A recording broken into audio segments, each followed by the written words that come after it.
Hi guys! So, ayan po for today. Today is March 3. Ayan. So, it's March 3. Here, guys, is Girls Festival dito sa Japan. So, ang tawag nila is Hina Matsuri. Ayan. So, ayan guys. Naging black na yung hair ko at humahaba na. So, kailangan ko nang magpagupit.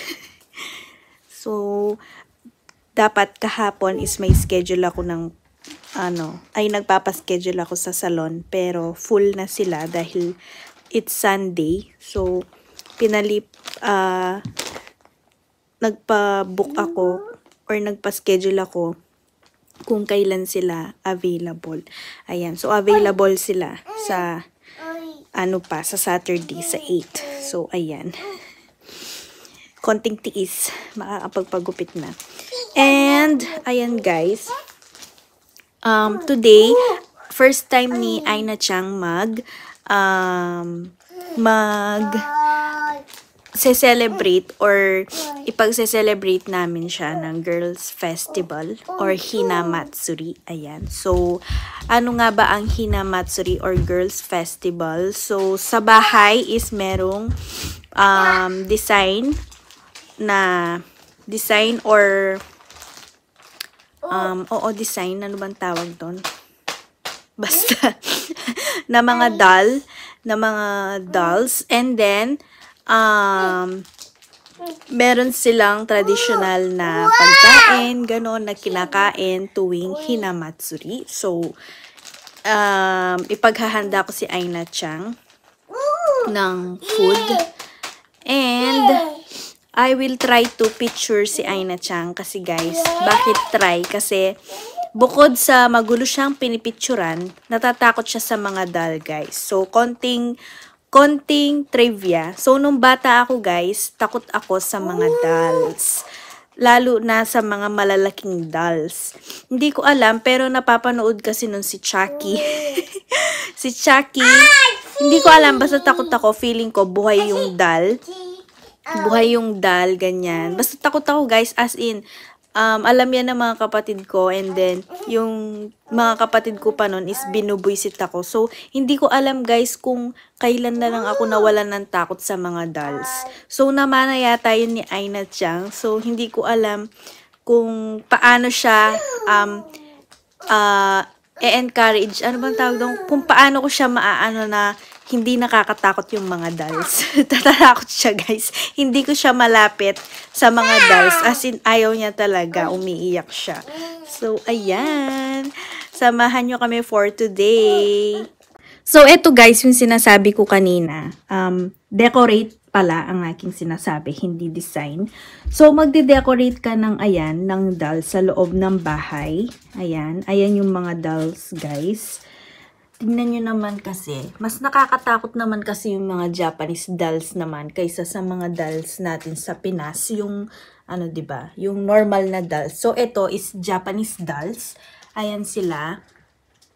And then, guys, ang Hinamatsuri, yung inyong mga dolls, magde-decorate ng dolls sa loob ng bahay. And then, merong ganito guys. This is mochi na iba-ibang kulay. So, ganyan ang kulay nila dito guys. Ang kanilang Hinamatsuri na kulay is pink, white, yellow, and green. Ayan, parang ganyan yung tradisyon na color na dapat na naka-design or whatever. Hindi ko talaga alam guys. And then, meron silang ganito guys. Ang tawag nila dyan is ume flower. Ume flower. Ano kasi yung ume flower? So, it's pala guys. It's plum blossom. Ayan. It looks like sakura, but iba siya guys. Ayan. So, ayan yung design sa bahay. And then, konting trivia guys. Etong design namin na to sa bahay or decorate. So, ayan guys is i-decorate mo siya before the March 3.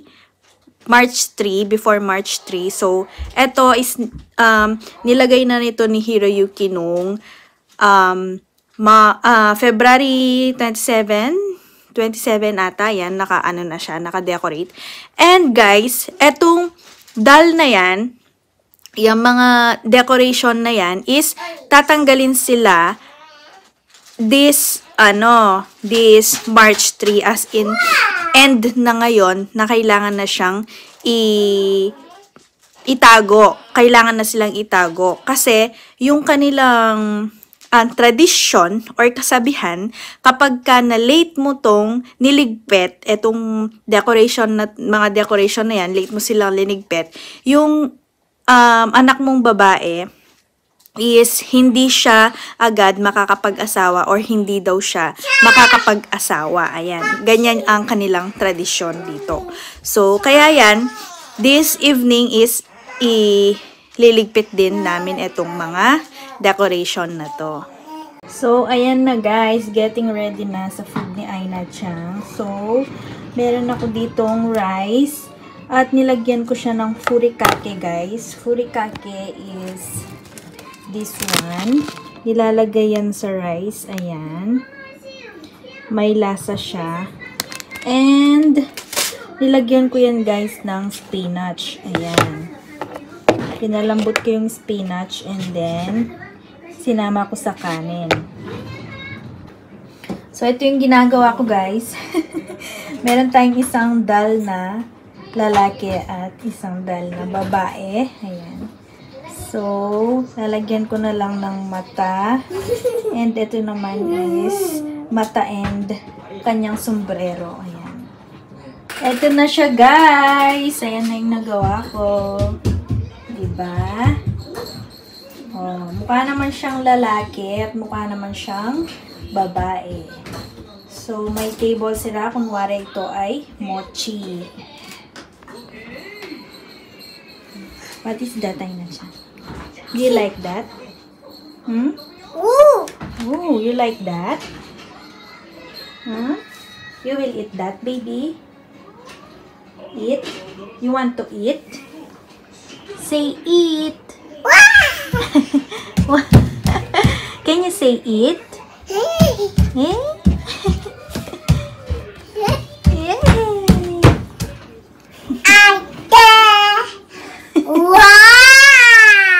Wow!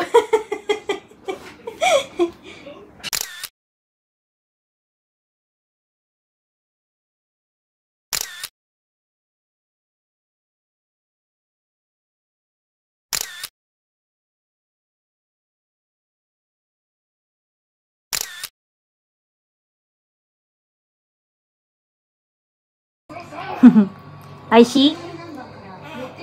Aishi?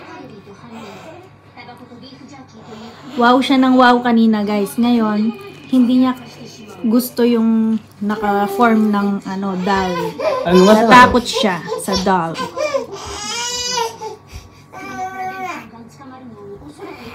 So, ayan guys.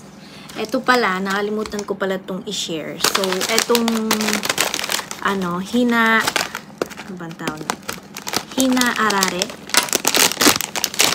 arare. Ayan. So, binili ko rin si Aina Chang ng ganito. Dahil, kapag ka girls festival, guys, is uso yung ganito. Or, isa din sa tradisyon nila na kapag girls festival, kumakain ng ganito yung bata. So, what is hina arare, guys? Ito yung iba-iba yung color niya. Meron siyang pink, white, and green. So, yung lasa nito, guys, ganito yung itsura niya. And yung lasa niya is parang popcorn. Parang popcorn na parang pop rice, ganon. So, ganito sila, guys. Ayan. Yung white. And, merong pink. Ayan, guys. Yung pink naman niya is heart shape. Ayan. Naka-heart shape siya. And, color green. Ayan.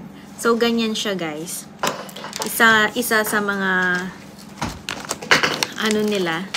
Hindi ko alam. Masarap siya, guys. Medyo meron siyang pagkaalat na meron siyang May artista dyan. May pagkaalat na may pagkatamis. Ayan. So, ako halos ang kumakain dahil ayoko pa nga pakainin si Aina dyan. Hindi ko alam kasi guys ito. Wala akong idea about sa ganito. Kung ano yung lasa niya. Ayan. So, siguro pwede ito sa mga 3 years old pataas or 4 years old, ganyan. So, ako kasi bala ko si Aina Chang, pakainin pa lang talaga ng matamis at maalat yung as in, hindi na pang baby na pagkain is kapag 3 years old na siya. So, 1 year and turning 8 months pa lang siya this month. Ayan. So, ayan. Ako halos ang kumakain, guys. Bibigyan ko siya isa, ganyan. Isa, dalawa. It's yummy.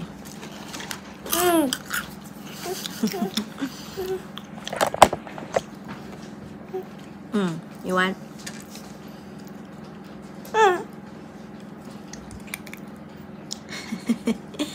Ang batang buruha. Aishi? Aishi? You bye. Bye. Say bye. Bye. Bye. Ganyan yung bye-bye mo. Nagiging kwak-kwak. Bye.